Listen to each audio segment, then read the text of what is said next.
Je sais pas si toi, tu as déjà eu dans ton parcours, parce que là, on a parlé un peu justement, c'est pas l'épuisement professionnel, mais dans notre parcours, toi, en général, ton parcours, ça ressemble à quoi, Pamela? Parce que moi, Ouais. genre, on fait notre podcast ensemble, mais je sais même pas, en fait, en préparant le podcast, je me suis dit, hey, Pamela, toi, tu travailles dans quoi? Moi, je sais pas, je sais même pas ce que tu fais pour être comme docteur, parce que, encore une fois, moi, j'ai des parents latinos, fait que c'était doctora. Rien de moi. Ouais, moi, c'est docteur. Moi, c'est fallait que je soigne mes parents quand ils vont être plus vieux.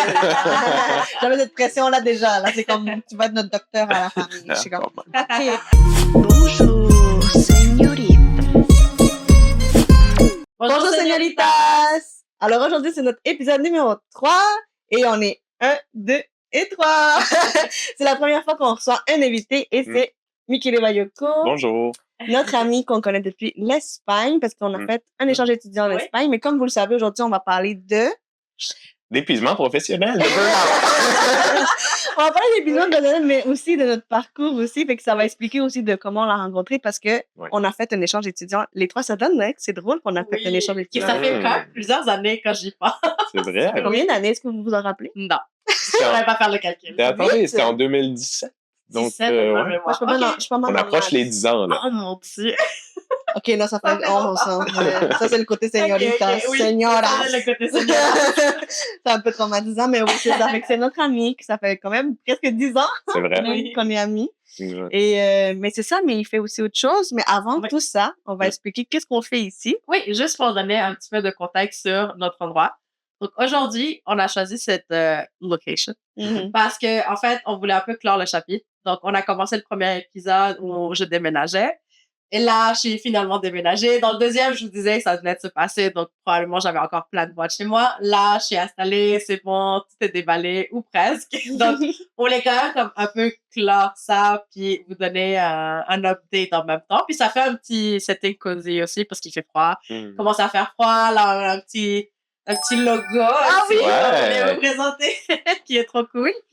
Donc, c'est ça. Donc, ça fait un bon setting pour avoir notre premier invité dans le podcast. Ben, merci pour l'invitation. Oui, puis merci à toi aussi d'avoir accepté. Puis c'est quand même le fun qu'on est quand même orgueillosa, je sais pas comment dire en français, mais on est fiers que tu sois là aujourd'hui avec nous, que tu sois notre premier invité.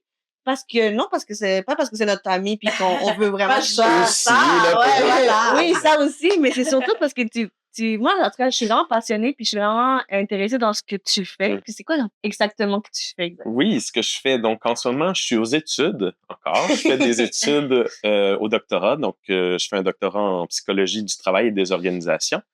Et je m'intéresse à plusieurs thématiques, en fait, liées aux travailleurs. Donc, leur santé psychologique notamment, comment l'optimiser, comment l'augmenter, mais aussi comment prévenir des éléments plus négatifs, comme l'épuisement professionnel, qui est justement la thématique d'aujourd'hui. Donc, j'ai étudié un peu les éléments dans le milieu du travail qui affectent ou qui favorisent l'épuisement, puis ce qui nous protège aussi du développement de l'épuisement professionnel. Donc, voilà, c'est des exemples de thématiques qui m'intéressent en ce moment.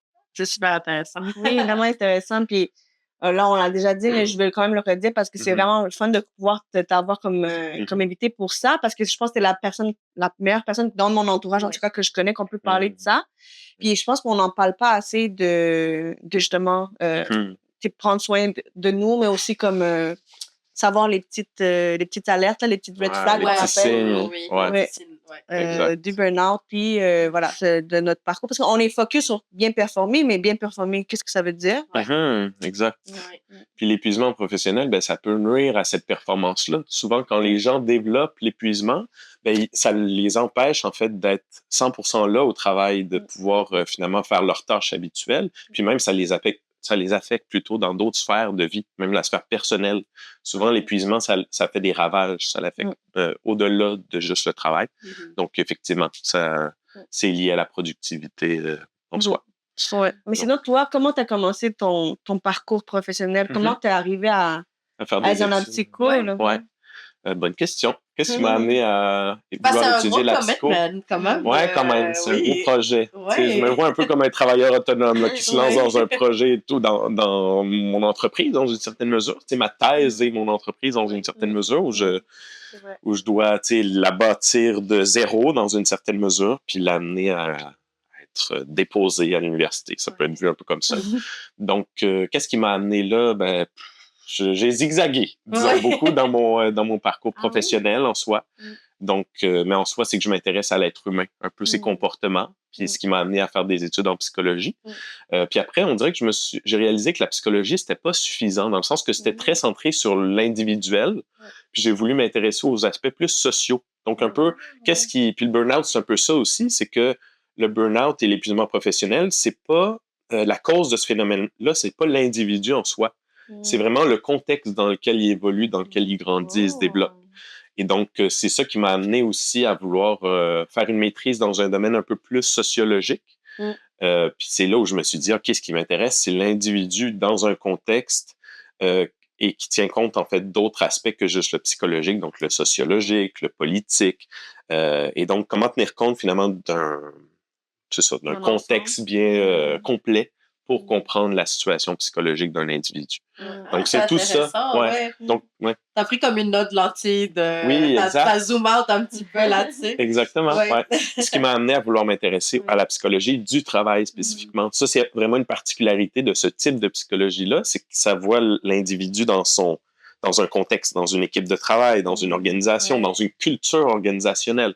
Donc, c'est tout ça qui est interrelié. Oui, puis c'est très varié quand même. J'ai l'impression que chaque entreprise a un peu sa culture. Définitivement. Dépendamment si c'est PME, grande entreprise, public, privé, tout ça. Définitivement, Donc, chaque milieu a peut-être sa tendance, peut-être vers le burn-out, ou même ses protections pour le burn-out. Donc, tout, ça va changer vraiment d'un milieu à l'autre et tout. Et un peu pour revenir à la notion d'épuisement professionnel, c'est très abordé, ou disons, les gens vont en parler librement, des éléments comme ça, mais on ne sait pas toujours qu'est-ce que ça représente. Donc, une des définitions qui a été proposée, c'est un peu le développement d'un état après un stress chronique en milieu de travail, face auquel on a eu de la difficulté ou un stress chronique qu'on a eu de la difficulté à gérer. Ça serait ça l'épuisement professionnel. Ça serait un peu une situation où on a eu de la difficulté à gérer ce stress-là, et c'est un stress entraîné par l'environnement de travail, entraîné par l'organisation. Donc, encore une fois, c'est pas l'épuisement professionnel, c'est pas une problématique individuelle. C'est vraiment c'est le milieu, en fait, dans lequel on évolue qui crée l'épuisement professionnel.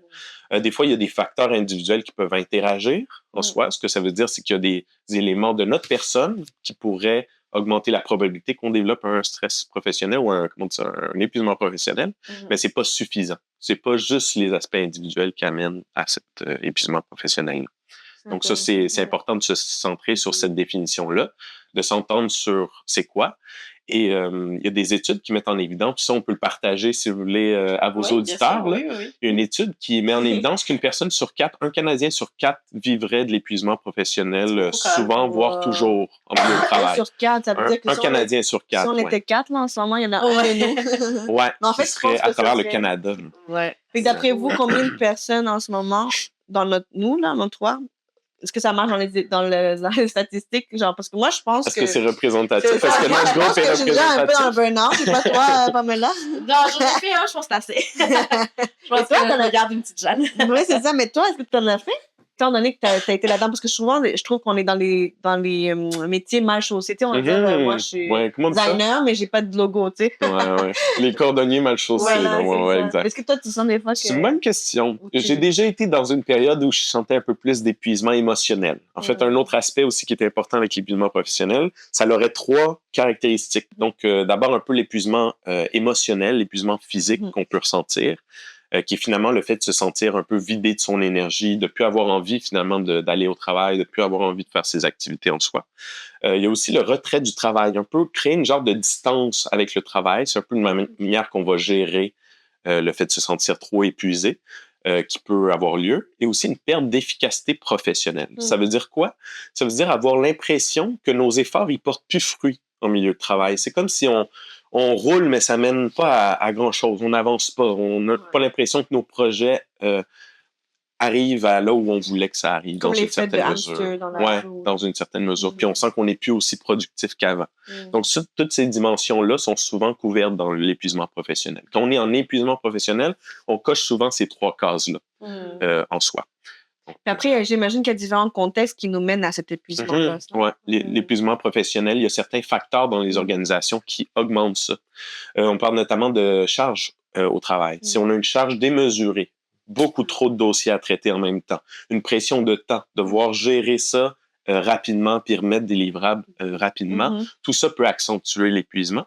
Puis surtout, si en parallèle, il y a peu de soutien, il y a peu de ressources, on a peu de, de ressources de l'organisation qui nous permettent finalement d'arriver à l'atteinte de ces objectifs. Ça, c'est un exemple de cela. Et il y a une étude notamment, c'est des données de Statistique Canada qui mettent en évidence qu'une personne sur 5 considère qu'elle vit un stress au travail élevé, voire très élevé. Et une des causes ou une des raisons principales pour ce stress-là, ça serait la charge de travail trop élevée. Donc ici, on peut faire des liens. T'sais. Une charge qui est trop élevée, ça amène les gens à être plus stressés. Et du stress continu, du stress chronique, c'est ça, l'épuisement professionnel. Donc, vous voyez... À la longue. Exactement, à la longue. C'est quelque chose, puis c'est exactement ça. L'épuisement professionnel, c'est pas du jour au lendemain. C'est quelque chose qui s'installe au fur et à mesure dans le temps, lorsqu'on est dans ce débalancement-là pendant trop de temps, finalement. Donc, ce débalancement-là entre ce que l'organisation nous exige, qui est très élevé, puis qu'en même temps, elle nous donne accès à peu de ressources, on ne sait pas trop la direction qu'on prend, on n'est pas soutenu par nos superviseurs, par nos collègues. Tout ça en même temps, ça mène à des conditions favorables au développement du burn-out. C'est intéressant. Oui. Puis aussi, tu sais, dans le fond, tu parles beaucoup de l'organisation ou dans l'entreprise dans laquelle on est, mais est-ce que, par exemple, ben moi, j'imagine que tout le monde qui nous écoute peut-être aussi, mais nous, en tout cas, on a beaucoup cette pression aussi des parents, par exemple. Tu sais, on est d'origine latine, toi aussi. Oui, j'ai des origines latines aussi. Mexicaine et italienne. Oui, c'est ça. Fait que j'imagine, même en étant italien, j'imagine en européen en général, n'importe où, même d'autres pays, j'imagine qu'ils ont beaucoup la pression des parents qui viennent. Est-ce que ça aussi, ça peut affecter un peu l'espèce d'épuisement professionnel que tu parles? Potentiellement, parce que c'est comme des stresseurs qui se rajoutent. Ça contribue au stress chronique qu'on ressent. Peut-être qu'à un certain âge, cette pression-là baisse aussi, cette pression des parents. Peut-être que rendu à l'âge adulte ou une fois les études complétées ou assez avancées, la pression est retirée. Mais si ça persiste tout le long et tout de la vie, puis que même en étant adulte et tout avancé, c'est encore là, c'est peut-être que ça pourrait contribuer. Ouais. Ça met en évidence que les stresseurs à l'extérieur du travail peuvent aussi un peu... c'est que ça enlève c'est que ça nous épuise dans une certaine mesure. C'est le fait d'avoir tout le temps cette pression-là et tout. C'est un contrôle, des fois, cette pression-là, où ça peut être vu comme un certain contrôle, ce qui nous empêche d'être autonome, être libre dans nos choix. Ça peut épuiser à la longue, là, probablement. Ouais, c'est ça. Ouais, c'est cool. Je sais pas si toi, tu as déjà eu dans ton parcours, parce que là, on a parlé un peu justement, c'est quoi l'épuisement professionnel, mais dans notre parcours, toi, en général, ton parcours, ça ressemble à quoi, Pamela? Parce que moi, genre, on fait notre podcast ensemble, mais je sais même pas, en fait, en préparant le podcast, je me suis dit, hey, Pamela, toi, tu travailles dans quoi? Moi, je sais pas, je sais même pas ce que tu fais. Mais j'ai beaucoup, un peu comme tu zigzagues. J'ai un peu comme zigzagué dans mon parcours. Tout a commencé au cégep. Où j'ai beaucoup zigzagué. Je pense que j'ai fait 4 programmes différents au cégep. Parce que, déjà, le programme de base, les maths, moi, c'était impossible. Ouais, les maths. Mais tu sais, quand moi, j'ai commencé, j'étais pour aller en technique architecture. Parce que, tu sais, mes parents sont comme... Ça, c'est les jobs classiques. T'es avocate, t'es docteur, t'es architecte, t'es ingénieur. Il n'y a pas d'autre option. Il n'y a pas tant d'autres options. Docteur, aguacate, il va dire. Docteur, abogado. Tu sais, des trucs...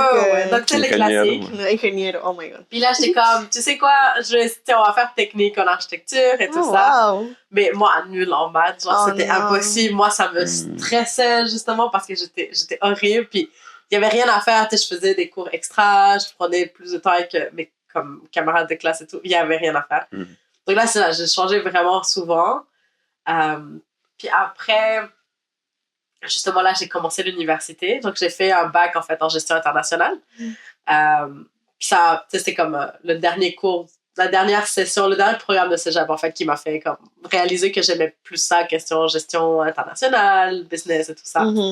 Et là, après, justement, t'as un peu je me suis mis moi-même une pression d'avoir des super bonnes notes. Je me suis dit, j'ai tellement mal fait le cégep il faut que là, à l'université, je veux comme vraiment avoir des super bonnes notes. Puis, tu sais, moi, j'ai grandi avec mes parents qui me disaient des trucs... tu fais juste étudier, tu dois avoir des bonnes notes, right? C'est toute ta vie, c'est ça. Donc, tu devrais avoir des 100%. Puis Ma mère, des fois, elle le prenait en anglais. Le prenait pas mal, mes parents. Tout ça à la télé. Et beaucoup de rétrospectives. Donc... Mais tu sais, ma mère m'a toujours dit comme, mais toi, t'es une fille de 100%, là. Toi, tu peux pas avoir moins de 100%, là. T'es une fille de 10 sur 10, 100%. Puis là, j'étais comme... Ouf, la pression! Ça, c'est une pression, puis liée à l'identité. C'est comme, c'est ta personne, là, qu'il y a des 100%, pas d'alternative. Quand j'étais en primaire, en secondaire, là, ça a commencé. Ok, tu parlais d'université, je suis comme, oh my god. Ça a commencé tellement très jeune. Et donc, ça m'a comme toujours suivi, puis j'ai toujours eu cette pression de toujours avoir comme des très bonnes notes. Comme je me suis laissée aller au cégep, je pense, parce que je me sentais trop pressionnée. Puis là, j'étais comme, ben là, tu sais, comme, laisse faire, là, c'est trop, je sais pas quoi faire. Mais ça m'a repris à l'université de comme, mais non, faut que j'ai des bonnes notes, faut que je succède. Maintenant que j'ai foiré genre 3 ans de mon cégep, là, je dois vraiment m'améliorer. Wow. Puis là, c'est ça. Après, quand j'ai fini mon bac, j'ai eu une autre crise parce que notre prof, un des derniers cours que j'ai pris, m'a dit, mais tu sais, ton bac, ça sert à rien si t'as pas de maîtrise. J'étais comme, comment ça sert à rien?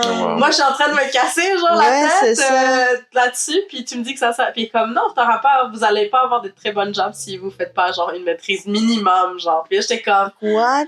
Grosse crise de... C'était, genre, ma dernière session, j'étais comme, moi, pas une seconde, j'avais pensé à devoir faire une maîtrise. Ouais. Donc là, en tout cas, les choses se sont données que j'ai fini par déménager à Rimouski. Puis à Rimouski, je me suis dit, ben, tant qu'à être là, moi, je vais faire une maîtrise. Parce qu'on s'était donné, je m'étais donné qu'on allait être minimum 2 ans à Rimouski. Puis j'étais comme, OK, si de toute façon, ça sert à rien mon bac, ben, je vais faire une maîtrise pour au moins me dire que j'ai pas fait ça pour rien. Donc j'ai fait une maîtrise en gestion de projet. Puis c'est là où j'ai eu mon burn-out, en fait. Parce que, encore une fois, j'ai suivi mon truc de, je voulais avoir des super bonnes notes. Moi, mon goal, c'était d'avoir un 4.3 à la maîtrise. Est-ce que c'était nécessaire? Non. C'est pas la note parfaite. C'est la note parfaite. Faut dire que... C'est pas nécessaire. Quand même, OK. Oh my God. Like, for no one. Genre, c'est pas nécessaire. Puis je le sais, en rétrospective, c'était comme ridicule de me la poser. Tu t'es mis la barre haute. Mais je sais que ça venait de, genre, mon background, que pour moi, c'était normal. Je devais avoir T'es une fille de 100%. Je suis une fille de 100%. Ouais. Mais là, je faisais ma maîtrise à temps plein. Je travaillais à temps plein.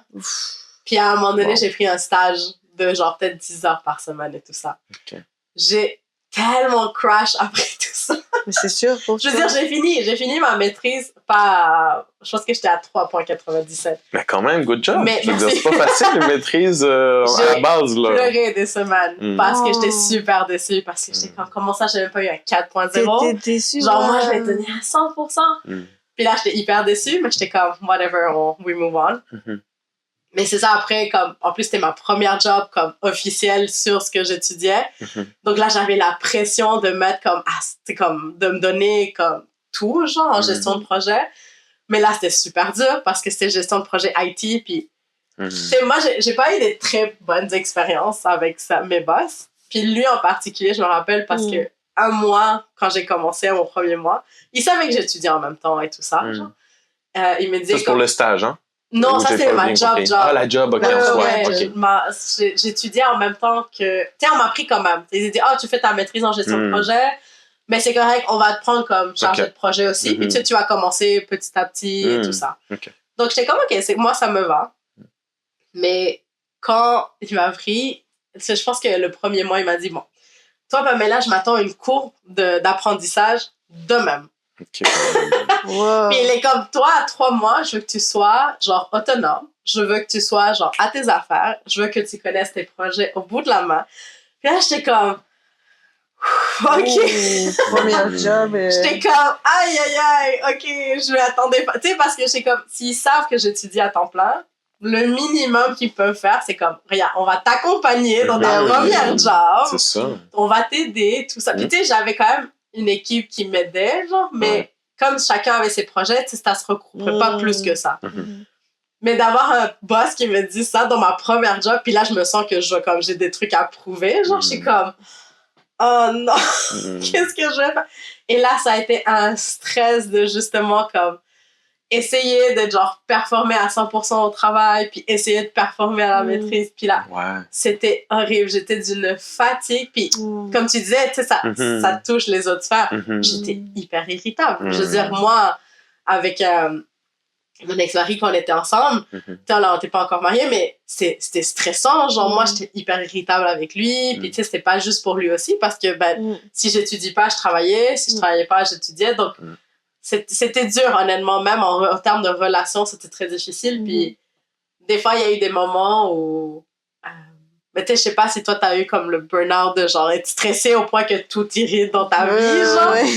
Mais tu sais, j'avais des moments où genre, mes parents venaient me visiter à Rimouski, puis genre, je pétais une coche parce que j'étais comme, mais là, je dois étudier, genre, comme t'es merci, c'était vraiment le fun, mais là, je veux comme 3 heures pour juste étudier, s'il te plaît, comme, puis j'étais hyper désagréable, puis hyper rude, puis j'étais comme, c'était pas un bon moment, genre, honnêtement, genre, j'étais comme, mais je blâme pas à 100% mon boss, malgré que je sais pas qu'est-ce que toi dans mon... On va voir l'expert. On peut en discuter. Je serais vraiment curieuse de voir ton point de vue de dire ça comme quelqu'un qui vient de commencer son premier job professionnel, genre. Mais moi, j'ai trouvé ça, même en rétrospective, je trouve ça très limite de dire ça à quelqu'un. Effectivement. Un des trucs positifs là-dedans, c'est que clarifier ses attentes. Oui. Mais est-ce que ses attentes étaient réalistes? C'est là où je me pose des questions. Puis à quel point il était prêt à s'investir, lui, comme superviseur immédiat, peut-être pour t'outiller, te soutenir. Puis est-ce qu'il t'a demandé ton avis, en fait, sur les attentes aussi? Donc, raison de plus, dans le sens que ça l'a empêché de créer des attentes réalistes, le fait qu'il n'a pas construit ces attentes-là avec toi.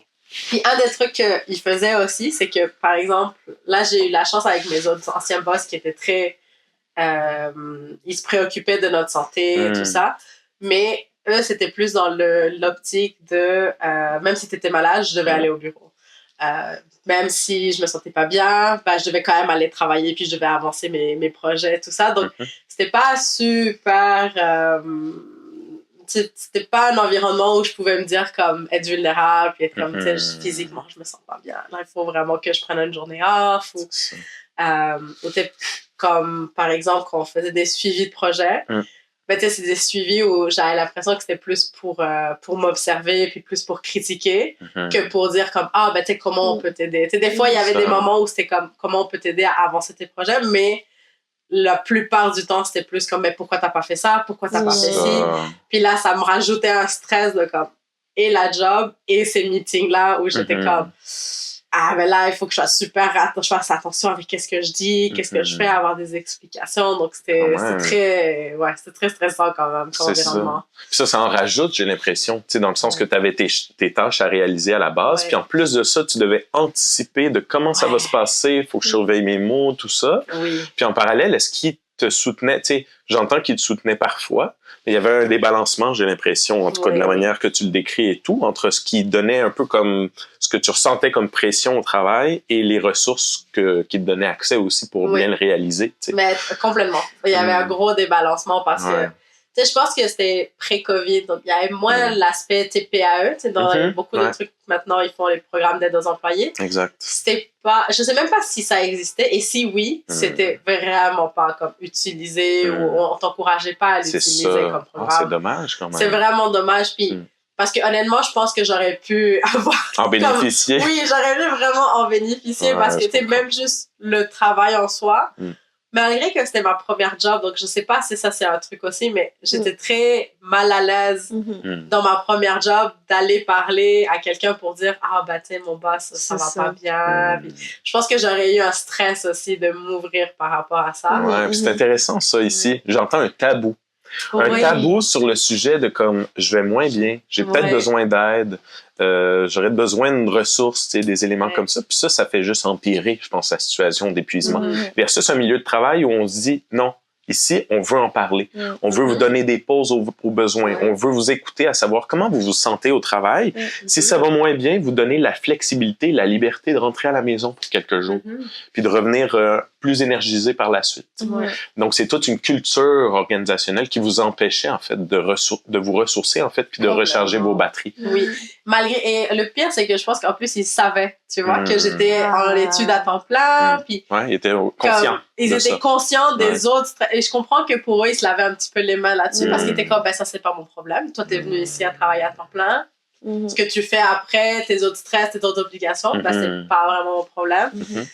Puis c'était dommage. Surtout que j'ai vu la différence avec un boss que se préoccupait, puis prenait le temps de dire comme, mais est-ce que t'es correct? Est-ce que ça va? rentre à la maison plus tôt, t'as pas besoin de rester ici si tu te sens malade. T'es comme, est-ce que j'ai le droit? Ouais, c'est ça. Mais tu sais, ça m'a pris du temps à me sentir à l'aise d'être comme... Parce que je me disais au début, ce qu'ils le disent juste parce qu'ils doivent le dire, mais ils y pensent pas. Ils vont quand même s'attendre à ce que je dise comme, oh non, tu sais, je peux quand même travailler malade, que vous inquiétez pas, là, moi, je peux être celle qui se donne à 110, genre. Ouais, exact. Puis ça a pris un moment, puis de voir avec les interactions avec les autres pour dire, non, c'est vrai. C'est la culture. La culture est différente, it's a safe space. Ouais. Je peux lui dire comme, t'as raison, je me sens comme vraiment pas bien, merci, je vais rentrer plus tôt, ou une journée comme, je vais aller en télétravail si c'était correct parce que physiquement je me sens pas bien mais je peux quand même faire le travail. Tu sais, il y avait une flexibilité où de le voir, tu sais, c'était le jour et la nuit, genre complètement, genre, puis malgré que je trouvais ça dommage parce que j'avais l'impression des séquelles de burn-out, donc je m'épuisais plus facilement. Donc je me sentais même moi-même mal de dire mais c'est tellement un bel environnement puis j'aimerais m'épanouir mais je me sens encore fatiguée puis je me sens encore comme je suis pas capable encore de me donner à 100% dans ce milieu qui est très sain genre, quand même. Définitivement. Mais c'est honnêtement c'est là que j'ai vu l'importance d'avoir vraiment un système au travail où il t'appuie puis tu te sens écouté. Que je me sens écoutée, that they care. Valorisé. Ouais, c'est ça. Ils se préoccupent pour toi, finalement. Oui. Et tu le vois. Puis c'est vraiment authentique aussi. Oui. Je comprends. Donc, quand même, ça a bien fini. Ouais, tant mieux. Mais ça t'a appris, dans le fond. Oui, honnêtement, oui. Malgré tout, j'ai quand même appris. C'est ça. Là, je mets mes propres limites. Genre, comme j'essaie de moi-même maintenant. Puis, tu sais, je pense qu'il y a comme un gros background. Genre, j'aurais besoin d'une thérapie, de me gérer, d'arrêter de dire j'ai juste une job à temps plein. Parce que ça a pris vraiment longtemps de pas vouloir en plus une autre job. Et en plus en temps partiel ou étudier en même temps. Ah ouais, wow. Ta fille est vraiment... Donc, ça t'a pris du temps à comme un peu dire non ou faire moins de projets? Oui, ça a pris du temps à dire non, puis comme prendre mes ressources, puis dire comme, là, je m'oblige plus à être comme, c'est correct si t'as une journée ou t'as un après-midi, comme une soirée où t'as rien de planifié. C'est comme, c'est correct. Mais tu sais, avant, pour moi, c'est comme, OK, donc même mes hobbies, j'étais comme, OK, donc là, il faut que je dessine, il faut que j'édite, il faut que je lise tant de pages. Tu sais, comme même là, c'était comme ce même niveau de performance. Il faut, puis de règles aussi. Ouais, c'est ça. Et là, c'est comme, c'est très récent, genre les dernières années où je me dis, calme-toi, gère-toi, relax. Mais tu sais, je dois me dire de relaxer, genre. Mais je pense que ça fait une différence quand même au travail, justement, parce que encore une fois, je suis chanceuse, je suis dans un environnement qui est très positif, genre, puis ils sont très à l'écoute, puis genre vraiment encore plus que la job que j'avais avant. Ah, c'est bien. Donc, progressivement, je comprends du pire au meilleur, finalement. Okay. J'ai vraiment commencé avec le work, je suis comme, si tu peux presque pas survivre ça, là, ça va aller mieux. J'avoue que... Mais oui, c'est comme vraiment encore mieux. Puis là, je me dis, ça me permet aussi de m'obliger à relaxer parce que je me dis, tu sais, je veux pas que ce soit débalancé à ce que moi, je me stresse encore, puis que ce soit... Puis que ça affecte mon travail quand en soi ça va, genre comme j'ai vraiment les ressources, j'ai vraiment l'appui, donc je me dis je veux pas gâcher ça que je l'ai maintenant, genre comme pour moi c'est hyper précieux. Donc je suis très contente en ce moment. Oui, là ça va bien. Là ça va bien. Là ça va Bonne bien, nouvelle ça. Puis c'est des emplois, peut-être que ces emplois-là aussi t'ont permis de récupérer peu à peu de l'emploi précédent, tu comprends? Honnêtement oui, je pense que si j'avais continué dans des emplois toxiques comme ça, puis vraiment stressant je pense que j'aurais été encore dans le burn-out. Genre, comme tu dis, chronique, genre, ça aurait été chronique. Vraiment, ça, je m'en serais pas sortie, je pense. Mais comment tu fais pour savoir que t'es dans un épuisement comme ça, chronique? Tu sais, t'étais tellement là-dedans, comment tu peux pour savoir? Souvent par l'entourage. Un peu comme tu l'as mentionné, tu sais, l'irritabilité dans d'autres sphères de vie. Que par exemple, les partenaires remarquent, les membres de la famille, les amitiés. C'est comme, tu sors moins souvent ces temps-ci. L'isolement, il y a plein de manifestations possibles, des petits signes, des changements souvent. des changements qu'on voit chez la personne qui pourraient être un indicateur d'épuisement. Oui, parce que nous, tout seul, on peut pas s'en rendre compte. Des fois, c'est difficile, on est tellement dans effectivement. la bulle de notre bulle de genre, on travaille. Ouais, exact. Puis dans la culture elle-même, puis des fois, l'épuisement est généralisé. Tu sais, si l'environnement de travail est toxique, ben, la probabilité que tout le monde développe un certain épuisement est quand même élevée. Tu sais, donc, même entre collègues, on voit pas trop la problématique, tu sais, parce qu'on baigne dedans. Tu sais, on est dans le même aquarium. Tu sais. Mais quand on a un regard externe, là, on se dit, ouf, l'eau de l'aquarium pourrait être, pourrait être changée, ça pourrait faire du bien. Donc, voilà, c'est un exemple. Oui, c'est intéressant. Mais c'est intéressant ce que tu dis parce que moi, ça me rappelle beaucoup mon parcours à moi, mais dans le sens que, ben moi, on va faire un petit résumé rapidement, mais moi, c'est le cégep aussi où j'ai dit comme à qui je suis, qu'est-ce que je vais étudier. Parce que là, j'ai été dans tout, là, j'ai été autant dans l'art, autant dans la science de la nature, là, pour être comme docteur, parce que, encore une fois, moi, j'ai des parents latinos, fait que c'était doctora. Rien de moi. Ouais, moi, c'est docteur. Moi, c'est fallait que je soigne mes parents quand ils vont être plus vieux. J'avais cette pression-là déjà, là, c'est comme, tu vas être notre docteur à la famille. Je suis comme, OK. Surtout que moi, j'ai la fille que, genre, tu te coupes, puis je vais être comme, ça commence mal. Ça commence très mal, mais bon. Mais après ça, ben c'est ça, j'étais dans l'art, j'étais dans le truc de... Mais finalement, le côté docteur, ça a quand même pris le bord rapidement parce que même si j'étais quand même bonne en maths, puis j'aime beaucoup le maths, mais c'était côté plus... c'était pas la culture, encore une fois, quand tu parles de sphère, genre, c'est un peu comme la culture le monde en général, je trouve que quand ils font ces études-là, mais c'est pas pour juger tout le monde, mais c'est plus... Moi, je me sentais pas rejointe, je me sentais pas épanouie dans ça. Fait que là, je suis allée dans l'art, justement, j'ai pris art et lettres au cégep, puis là, après, c'était comme aussi une autre affaire, c'est que je me sentais... J'aimais ça, c'était le fun, mais c'était pas, encore une fois, quelque chose que je me sentais rejoint. Parce que c'était trop artistique, là, maintenant. Voilà, c'est trop moi, je me suis rendu compte, OK, je suis entre deux. J'aime les structures, j'aime la planification, mais j'aime aussi le côté créatif, mais pas non plus trop aller dans l'art abstrait, des trucs comme ça. Je suis comme, OK, là, c'est un peu trop. Puis en plus, moi, je le voyais plus comme un divertissement et non comme quelque chose de, tu sais, comme pour travailler là-dedans. Fait que là, j'ai été dans les sciences humaines, finalement, pour être psychologue. Je voulais être psychologue. Je voulais être psychologue, mais après ça, pourquoi je sais plus? Je pense que c'est parce qu'il y avait beaucoup d'études. C'est quand même le doctorat qu'il faut que tu fasses. Puis moi, j'étais comme, je sais pas ça. Déjà, 3 ans, je trouvais ça quand même intense. Fait que j'essaie de trouver quelque chose qui est comme humain, mais pas trop, mais qui soit organisé, mais pas trop, mais qui soit aussi créatif, mais pas trop. Fait que communication, j'étais comme, j'avoue que j'ai toujours aimé parler.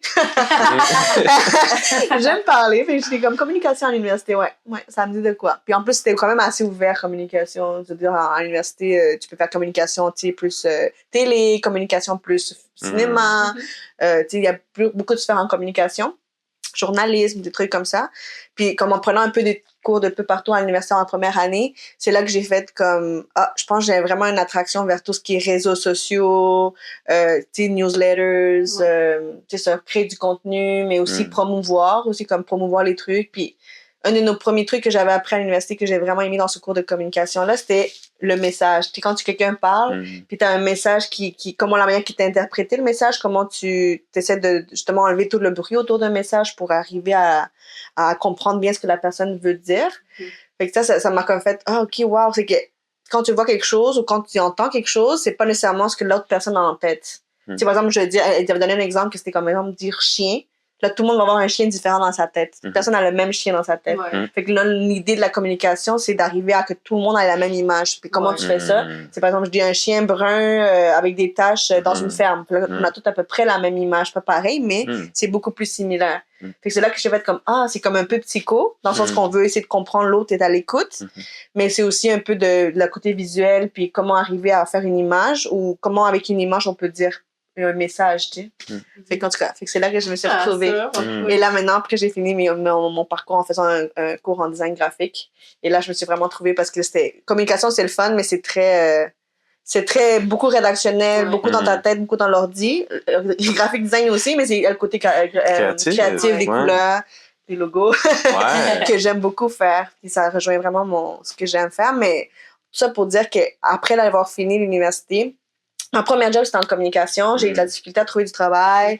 J'ai fait des stages. Puis souvent, je trouve les stages, j'ai eu des mauvaises expériences dans un sens que on me disait, oui, on va te donner une job. Puis finalement, on me donnait pas la job. Puis tu sais, je trouvais que je travaillais tu sais, dans ce sens, je donnais toute ma volonté, toute mon énergie, puis finalement, c'était comme, finalement, après un mois, c'est comme, on n'a plus besoin de toi, puis j'étais juste comme, OK. Ouais, je le prenais comme une expérience, mais en même temps, j'étais comme, j'aimerais ça, tu sais, pouvoir trouver une job où je me sens épanouie et tout.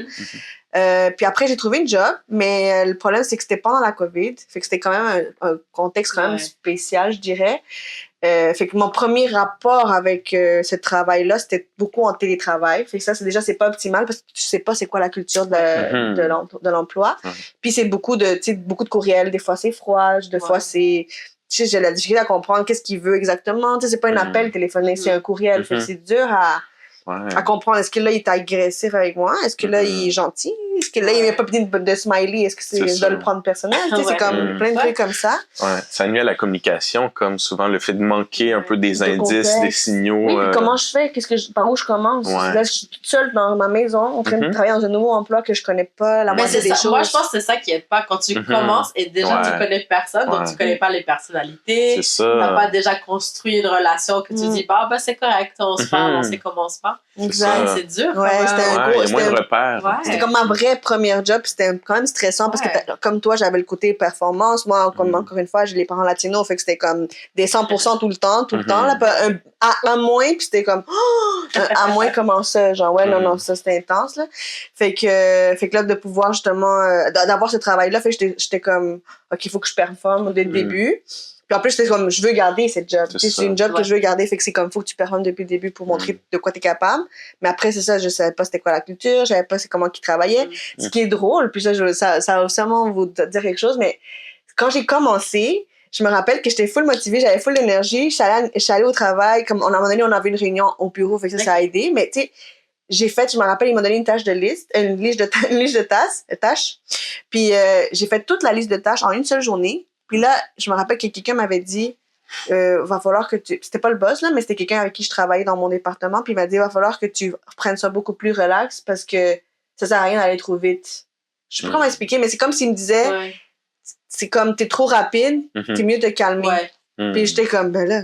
Il me semble que c'est le contraire. En même temps, il me semble que c'est le contraire. Si j'arrive à faire tout, tant mieux. Mais c'est vrai que c'était bizarre. Genre, je faisais toute ma liste de tâches. Puis après, j'étais comme... J'avais fini à midi, genre. Je savais plus quoi faire. Là, je faisais plein d'autres affaires. Puis, tu sais, on me disait comme... Je sais pas comment expliquer, mais j'ai compris tout de suite que la culture du travail, c'était très lent. Puis que même si moi, je voulais aller vite, il fallait que j'attende le papier de telle personne en admin ou telle personne en blablabla. Fait que je devais attendre que l'autre me réponde, puis eux, ils prenaient une semaine avant de répondre. Fait que j'étais comme, OK, c'est long, genre. Et je me dis, mais pourquoi ils sont pas performants? Pourquoi ils sont pas efficaces? Je comprends pas. Pourquoi ça va pas on pourrait, mais en même temps, j'ai comme compris, en tout cas, d'entre les lignes, j'ai compris que ça valait pas la peine parce qu'au niveau que t'es payé, t'es mieux de prendre ça tranquille, ça te revient... C'est comme si tu faisais moins pour ce que t'es payé. Tu vois ce que je veux dire? Si tu veux trop, tu vas te brûler trop rapidement, puis t'es pas assez payé pour faire tout ce travail-là. Puis moi, j'arrivais avec une idée de comme... Comment je peux dire? J'arrivais avec une idée de... J'ai goût de voir qu'est-ce qu'il y a, on va optimiser toutes les choses, on va faire ça plus vite, et blablabla. Puis c'est ça, j'ai été comme beaucoup coupée dans ce travail-là. À chaque fois, j'avais une idée, c'est comme non, on n'a pas le budget pour ça, ou non, on fait pas ça, ou blablabla. Je trouvais ça dommage. C'est là que j'ai compris, OK, la job, c'est vraiment pas comme on imagine. Tu sais, moi, je sais pas. En général, je pense que dans ma tête, c'était comme... j'allais être contente là, dans ma nouvelle job. C'était comme très déprimant. Je me sentais très coupée. Dans ce milieu-là, je me sentais très coupée des ailes, genre. Puis c'est tout de suite, j'ai compris comment il faut que je me low down, puis je suis comme à leur rythme. Puis que... C'est ça. C'était un peu toxique parce que, en fait, ce qui s'est passé, c'est que... Comment je peux expliquer? Il y avait quelqu'un qui était parti, fait qu'il y avait comme une autre place à combler, qui m'ont proposé de... Est-ce que tu veux prendre cette place en attendant de, comme... qu'on trouve quelqu'un d'autre, mais finalement, ça n'a jamais arrivé. J'ai travaillé là 2 ans, puis ces 2 ans-là, j'ai fait 2 jobs. Oh mon Dieu, j'ai fait 2 jobs. Ouais, c'est ça, je me suis fait abuser. Mais moi, j'ai pas réalisé, parce que moi, en tête, c'était comme, ben non, je montre que je suis une bonne employée, puis tout, puis j'en ai essayé d'en parler avec les patrons, mais à chaque fois, il y avait des changements de patron déjà, mais à chaque fois, c'était comme, oui, on va voir ça, mais tu sais, ils me prenaient jamais au sérieux, fait que, je me sentais jamais écoutée. Je me sentais pas considérée parce que même si je faisais beaucoup de travail, j'étais toujours payée à un seul salaire. Pendant les 2 ans? Ouais. Oh puis les projets, à chaque fois, puis j'arrivais à faire les 2 jobs en même temps, c'est le pire. J'arrivais à le faire. Comme tu disais, ils avaient un pace. Oui, c'est ça. Moi, j'étais comme très. Mais en même temps, c'est ça m'épuisait, mais je me rendais pas compte. Puis à chaque fois, c'est quand je me suis rendu compte que je suis peut-être dans un burn-out, c'est quand je chaque matin, je me levais, puis j'étais comme, j'ai pas envie de travailler. J'ai pas envie de travailler parce que c'est comme... Je me dis, je vais refaire la même chose que je fais d'habitude. À chaque fois, on va me dire non, on n'a pas assez de budget ou blablabla. Je suis même pas tant payée finalement pour ce que je fais. Tu sais, je m'en rends compte. Je suis fatiguée. Puis personne me dit bravo, genre. C'est bizarre à dire, mais tu sais, j'ai pas besoin non plus que tout le monde me dise bravo. Mais c'est juste que des fois, c'est ça. Puis quand c'est ta première job, tu veux savoir si tu fais les choses comme il faut. Ouais, définitivement. Fait que c'est ça mon parcours un peu. Mais heureusement, après, j'ai appris beaucoup de cette expérience-là. Puis heureusement, j'avais une équipe quand même proche de moi, l'équipe avec qui je travaillais tous les jours, qui était le plus soutenant. On faisait des appels chaque semaine pour voir comment on allait. Puis eux, ils m'encourageaient. Ils me disaient bravo, t'as fait ça, t'es nouvelle, tu connais à peine ce monde-là, mais t'arrives à faire tel chiffre, t'arrives à faire... tu t'as des objectifs, puis tu les atteins malgré tout. Ils trouvaient ça dommage, comme que je t'ai peut-être pas bien payé, ou en tout cas, je t'ai pas considéré, mais eux, ils essayaient le plus possible d'en parler au patron et tout. Mais c'est toujours comme, oui, on n'a pas le temps, on fera ça une autre fois. Puis, on n'avait pas de réunion avec le patron tant souvent que ça. C'est vraiment vous, là, on était une équipe à part. Genre, notre équipe était vraiment mise à part. C'était dommage. Mais en plus, on était l'équipe qui nous demandait qu'on avait beaucoup d'exigences. Parce que c'est l'équipe qu'on devait comme montrer plus, travailler plus comparé à l'autre équipe, qu'ils avaient plus de possibilités, plus d'encouragement aussi. Ouais, fait que c'est ça, j'ai vécu ça. C'était comme un peu l'école secondaire, moi, quand je me rappelle, la première fois que je t'ai rencontré, c'était... Des clics un peu, c'est ce que j'entends? Des groupes? Clics. Oui, il y avait des clics. On était comme les exclus, nous. Mais j'étais comme là. Donc, avec bizarre. Plus de charges puis moins de ressources, c'est ça que j'entends? Ben, supposément, mais après, je sais pas à quel point, mais supposément, il y avait moins de ressources. Ouais. Mais tu sais, moins de ressources aussi, comme tu dis, juste côté général, reconnaissance. De discuter avec toi, de se dire comment ça va, juste ça, je pense que... Ouais, mais tu sais, avoir su à ce moment-là, mais c'est ça, dans le moment, je trouve que tu réalises pas. Moi, je l'ai pas réalisé vraiment. C'est comme je te dis, ça m'a pris du temps, puis c'est là que j'ai décidé, OK, je pense, puis finalement, je suis partie, mais pas partie juste à cause de ça, mais partie aussi parce que je me dis, je sais pas si c'est ça que je veux faire, parce que j'avais pas encore la notion, est-ce que c'est l'entreprise qui est comme ça, ou c'est le travail que je fais. Fait que moi, j'ai dit, peut-être que le travail que je fais en ce moment, c'est pas ma vocation. Puis c'est là que je suis retournée aux études, puis je suis allée en design graphique, puis c'est là, j'ai comme, juste l'ambiance en général, puis je me disais comme, j'ai passé le pire. Fait que je pense que ça, même si j'arrive à un truc toxique, on va dire, ben, je sais que je vais aimer un peu plus que ce que je fais. Parce que déjà là, j'aimais pas trop parce qu'il n'y avait pas le côté créatif. Mais, et en plus, j'avais l'ambiance qui était comme très toxique aussi. Fait que c'était comme un mélange de deux trucs que j'aimais pas. Mais là, je me suis dit, OK, je sais c'est quoi un truc toxique. Oui, c'est ça. Mais au moins, je vais faire quelque chose que j'aime, tu sais. Fait qu'en tout cas, tout ça pour dire que j'étais plus préparée. Après, mais ce que je veux dire avec tout ça, c'est que je trouve que avoir su dans le moment, si j'avais réalisé un peu plus tôt, si j'avais vu les signes, j'aurais peut-être aimé consulter. Parce que je pense que ça m'aurait fait du bien. J'ai pas consulté pendant ce temps-là. Puis, tu sais, ça, j'en dirais, je l'ai jamais comme vraiment, exorcisé dans mon corps, cette expérience-là, parce que ça marque quand c'est ta première job. Tu dis toujours, est-ce que, on dirait, après, quand j'ai d'autres jobs, après, par la suite, j'étais genre, déjà, j'étais comme, OK, il faut que je sois payée bien pour ce que je fais, puis, tu sais, comme mettre mes limites, comme tu disais. Qu'est-ce que j'ai dit d'autre? Mais c'est ça, je m'informais un peu plus sur c'est quoi les attentes de la personne, de la job en gros. Puis après, moi, est-ce que je suis capable de fournir?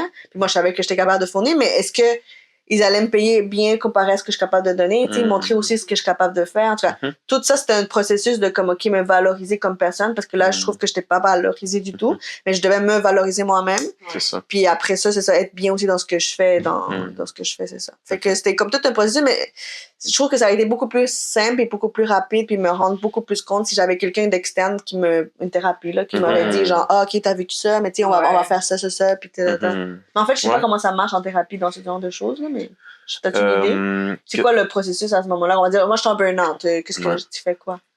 Il y a des gens qui peuvent consulter en raison un peu des symptômes que ça l'entraîne. Par exemple, des gens qui constatent qu'ils sont plus irritables que d'habitude, des gens qui vivent plus d'émotions négatives au travail. Ils arrivent au travail, là, sont déjà plus bien, puis ils ont juste envie de tout laisser tomber. Exact, c'est souvent moi, ça, là. Comme ça. Ils ont envie de laisser tout tomber, puis des fois, ils arrivent en thérapie, puis ils présentent ça, puis ils disent « Moi, j'ai envie de tout abandonner au travail, qu'est-ce qui se passe? » Puis là, on investigue de plus en plus, puis là, on constate que c'est l'environnement de travail qui est toxique. L'environnement de travail qui est justement un grand débalancement entre les exigences, les demandes au travail, puis les ressources et les nutriments qu'ils donnent aux employés pour qu'ils puissent réaliser leur travail. Il n'y avait pas de petits bonbons, genre. C'est ça.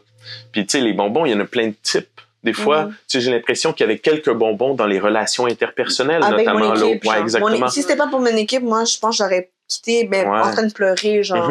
J'ai bien quitté, heureusement, mais comme, non. Ouais, puis des fois, ça, c'est suffisant, des fois, pour que les employés restent. Ces liens-là interpersonnels, là, des fois, c'est ça qui leur permet de maintenir quelques temps, un peu plus longtemps.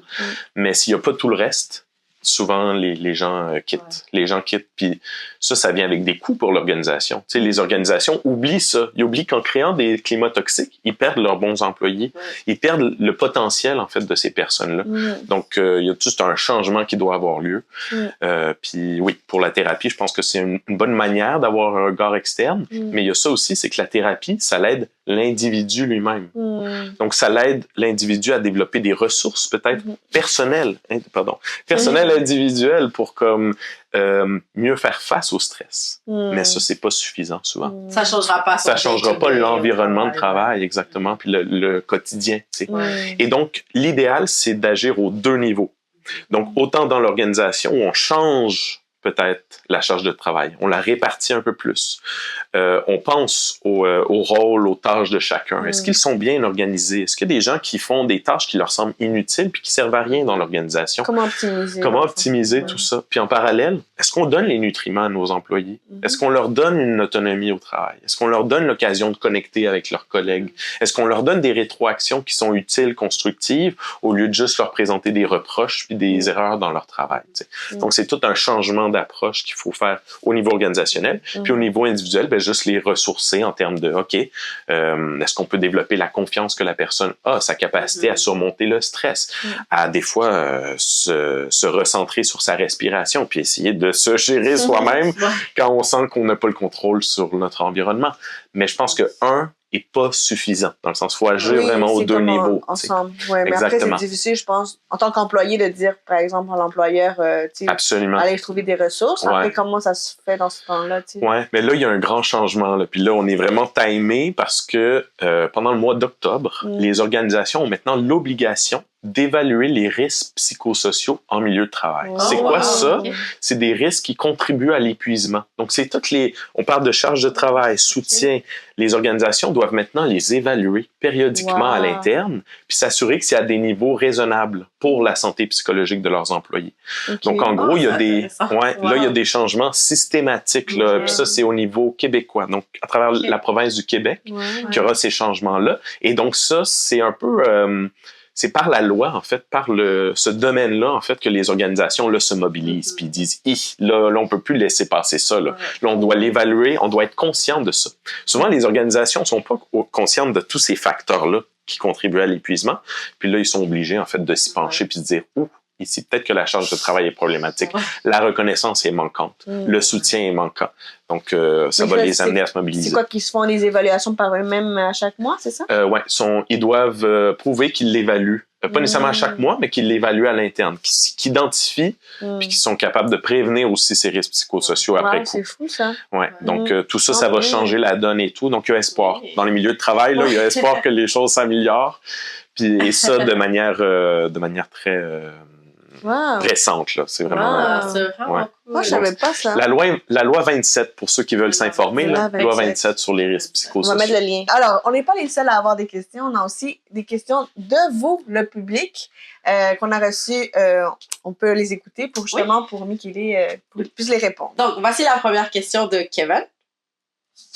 Moi, je fais du télétravail et la communication avec mes collègues par courriel. Je trouve que c'est quand même assez sec et court. Comment je fais pour t'aider avec ça? Oui, bonne question. Donc, en télétravail, tu sais, ça dépend si, premièrement, est-ce que tu as rencontré tes collègues avant? Tu sais, là, je vais te répondre directement à l'écran. Qui veut nous écouter? Ouais, donc, tu n'es pas par le cellulaire.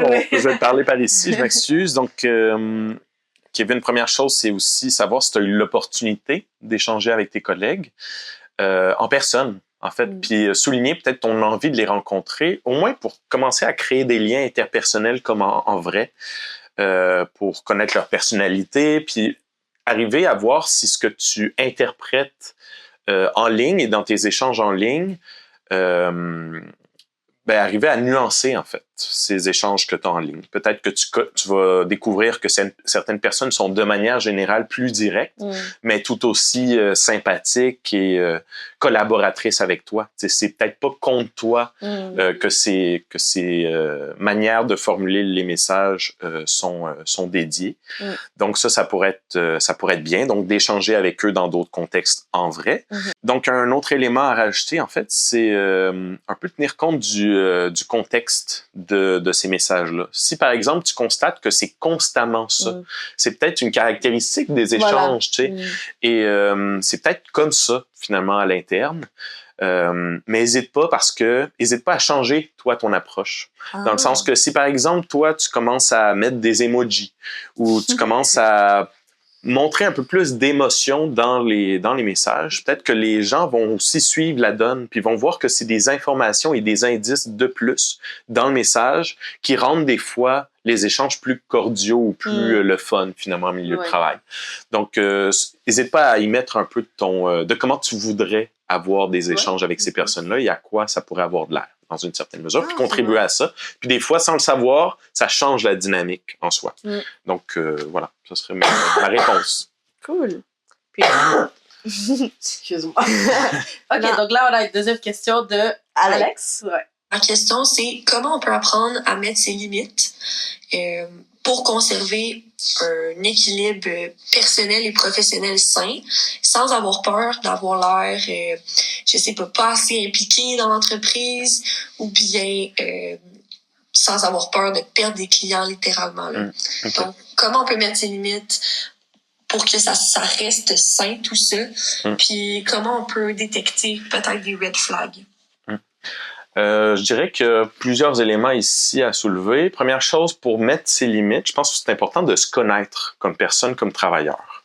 Il y a des gens qui ont de la difficulté à mettre des limites. Puis ils ont une tendance à vouloir se donner à 110%, puis se surinvestir, mais ça peut mener à des conséquences des fois. T'sais, on peut s'épuiser trop rapidement, puis c'est peut-être même pas ce qui est attendu de la part du milieu de travail. Donc, je pense que pour bien savoir où mettre nos limites, il faut d'abord nous connaître, puis comprendre pourquoi il faut absolument que je me donne à 120% dès que je commence à un emploi. Et si je visais juste le 100%?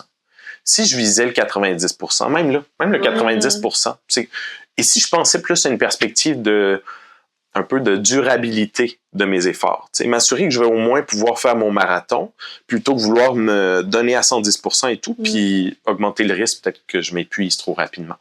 Donc ça pourrait être bien aussi de bien se connaître finalement, puis de s'écouter, d'être connecté à son corps.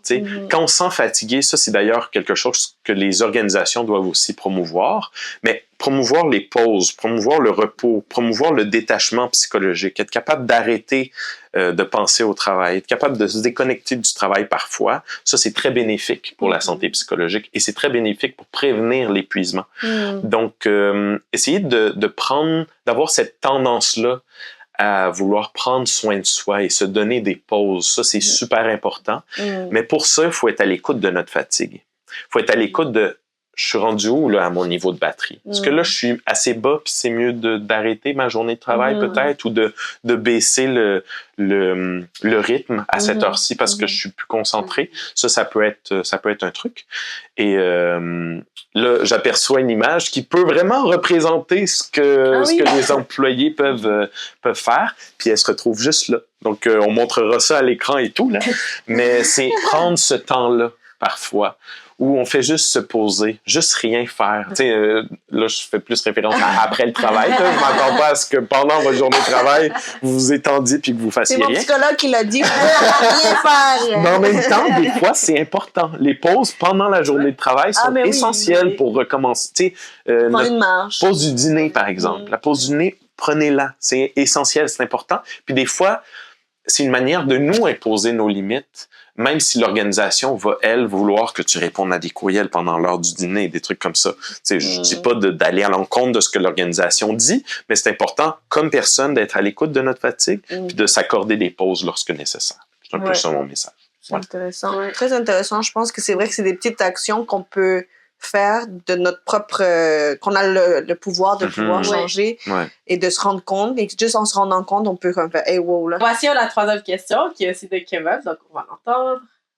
Je trouve que c'est vraiment difficile de trouver du travail en ce moment. Et je me demandais, c'est quoi les solutions que je peux faire pour justement me trouver un travail? C'est une bonne question. Là, ces temps-ci, il y a vraiment une problématique, disons, de taux de chômage assez élevé dans la population, mais particulièrement auprès des jeunes travailleurs. Je ne sais pas, tu as quel âge et tout, Kevin, mais tu sembles pas être le seul, en fait, à avoir une difficulté à trouver un emploi. Donc, c'est peut-être pas ton CV, le souci. C'est peut-être le marché actuel et tout.